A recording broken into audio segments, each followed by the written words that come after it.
Partie numéro 2, notre exercice sur le sens de variation. Bien, question suivante. À partir du tableau de variation, vous pouviez tracer une représentation graphique de la fonction. Alors j'insiste sur l'article indéfini, une, parce qu'en fait, on a une infinité de solutions possibles. Il n'y a pas assez d'informations ici pour avoir une seule réponse possible.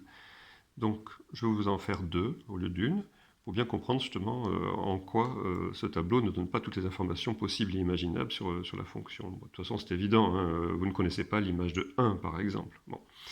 Alors commençons par justement placer des images. L'image de 0, 1, de 2, 3, etc. vont vous donner en fait plusieurs points caractéristiques de la courbe. Combien de points en tout? Écoutez, puisque nous connaissons en tout finalement 5 images, celles de 0, 2, 3, 4 et 5, on va avoir 5 points certains de la courbe. Voilà, donc allons-y, 0, 1,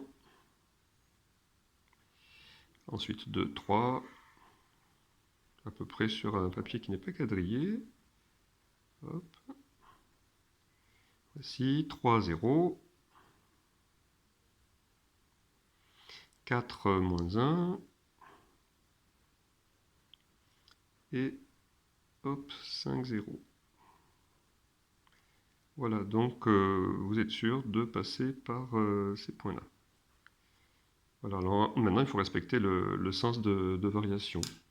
Donc une possibilité, donc de 1 à 3, de 3 moins 1 en passant par 0, moins 1, 0, allons-y.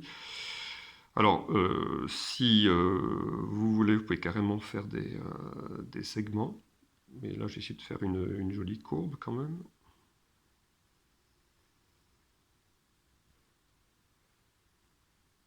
Voilà, je dis joli, mais ouais, passons. Et une deuxième possibilité, bon, pourquoi pas commencer par un segment ici, puis après, hop, finir par un segment aussi. Voilà, en rouge et en violet, vous avez deux courbes possibles, donc qui respectent bien à la fois les images données ainsi que le sens de variation. Alors on va pouvoir se servir maintenant de ceci pour répondre aux questions suivantes. Alors l'idée est quand même d'essayer de répondre à partir du tableau de variation lui-même. Il faut savoir se servir de ce nouvel outil plutôt qu'à partir de la courbe. Je vais m'aider de la courbe là pour vous faire comprendre ce qui se passe, mais il faudra très vite vous habituer à vous en passer et à ne vous servir que du tableau de variation pour bien lui donner du sens, sans jeu de mots. L'équation f de x égale 4 admet-elle des solutions? Bon. Sur le graphique, f de x égale 4, y égale 4, voici sur l'axe des ordonnées, c'est une image qui n'est pas atteinte. Sur le tableau de variation, maintenant, effectivement, on s'aperçoit que, en fait, sur l'intervalle de définition 0,5, la valeur la plus grande que l'on puisse obtenir en image, c'est 3. On emploie le terme de maximum, que vous connaissez déjà bien entendu. Donc on va justifier notre réponse en disant ceci, que 3 est le maximum sur l'intervalle 0,5 de définition. Donc f de x ne peut pas être égal à 4, puisque 4 est plus grand que 3. Le mot maximum, là, est vraiment à expliciter, c'est le mot-clé de la justification. Donc on va écrire que l'ensemble des solutions est l'ensemble vide, car 3 est un maximum. Alors pour ceci, je ne vais pas trop rédiger.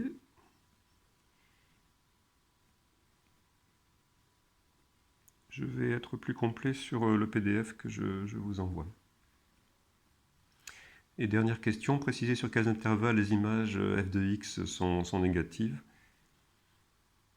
Vous savez lire ceci sur un graphique. Il faut donc chercher pour quels x notre courbe est sous l'axe des abscisses.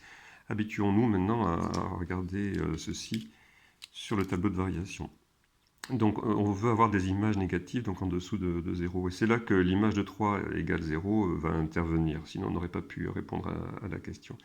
Voilà, donc quand est-ce que vous passez sous 0? Hop, là regardez, décroissance, on passe par 0. Donc là, on atteint moins 1. Et ici, on finit à 0. Donc c'est les deux zéros qu'il fallait bien repérer. Donc on est sous 0. Pour quels x? Maintenant on revient aux x. Hein. Et donc entre 3 et 5. Donc pour la question numéro 4, on va répondre, je vous écrirai la phrase au complet sur le bon corrigé PDF. On va répondre que les images sont négatives pour des x entre 3 et 5. Voilà.